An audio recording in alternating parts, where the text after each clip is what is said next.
Vote পরবর্তী যে হিংসা হচ্ছে সেটা মোটেই কাঙ্ক্ষিত নয়, বন্ধ হওয়া দরকার। আমি ভাঙড়ে গিয়ে কথা আমাদের কর্মী সমর্থকদের বলে এসেছি, যদি এই হিংসা বাড়তে থাকে, হিংসা কন্ট্রোল করতে হবে। আমি আমার সার্টিফিকেট আমি ছিঁড়ে ফেলে দেবো, অর্থাৎ আমি এমএলএ থাকবো না। কারণ মানুষকে কাঁদিয়ে, মানুষের চোখের জল ফেলে, পানি ফেলে, হিংসা করে আমার সার্টিফিকেট আমার প্রয়োজন নেই। তারপরে পরে দেখেছি কয়েকটা খুন হয়েছে, তৃণমূলের কর্মী খুন হয়েছে, বিজেপির কর্মীও খুন হয়েছে। এটা কোনোভাবেই কাঙ্ক্ষিত না, এটা বন্ধ হওয়া দরকার।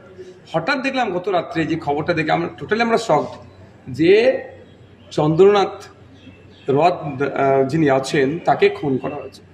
আমি তার সম্পর্কে দু একটা কথা প্রথমে বলবো, যে আমি বিধানসভায় যেখানে প্রেয়ার রুম আছে তার পাশেই লিডার অফ অপোজিশনের রুম হওয়ার সুবাদে আমি যখন প্রেয়ার করতে যেতাম চন্দ্রদার সাথে কয়েকবার আমার কথা হয়েছে। কিন্তু কোনো দিনের জন্য যে আমি লিডার অফ অপোজিশনের বিরুদ্ধে রাজনৈতিক মতদর্শকতা আলাদা, কোনোদিন এটা তার কাছে ফিল করিনি।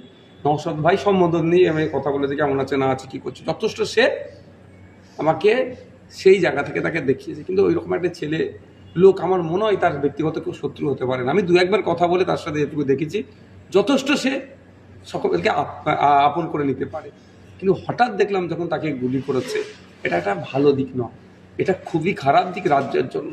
একদিকে হচ্ছে পোস্টপোল ভায়োলেন্সের কিছু জায়গায় আক্রান্ত হচ্ছে মানুষ, তারপরে পরেই কাকে খুন করা হলো, বর্তমান যিনি এখন সিএম এর দৌড়ে আছে একজন শুভেন্দু অধিকারী মহাশয়ের পিএকে।